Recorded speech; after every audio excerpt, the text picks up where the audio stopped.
نیازی صاحب یہاں پر ساروں کا رسپانسبلٹی ہے. صوبائی حکومت کو مزید مؤثر اقدامات کرنے چاہیے تھے.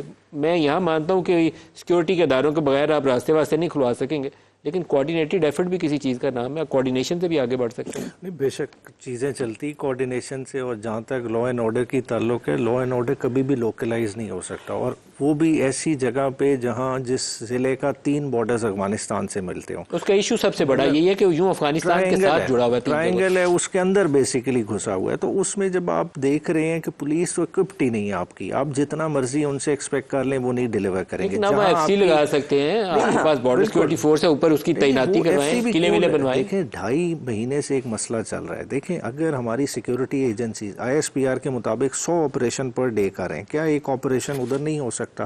دیکھیں ان لوگوں کی بھی جان و مال اتنی ہی قیمتی ہے جتنے لاہور کے رہائشی کی یا کراچی کے رہائشی کی قیمتی ہے. تو ان کی بھی حفاظت کرنا ہمارے سیکیورٹی اداروں کا اتنا ہی فرض ہے. تو اس کے لیے جوائنٹ ایفرٹ جو بھی ہوں کلیکٹیولی اس پہ کرنی چاہیے. اور اس میں دیکھیں ہم ایک دوسرے پہ بلیم ڈالنا اچھا ہی نہیں لگتا. بنیادی طور پہ انسانیت کا قتل ہو رہا ہے, اور انسانیت کے قتل کو اوائڈ کرنے کے لیے جتنا جلد از جلد ہو سکے جو ہو سکے کرنا چاہیے.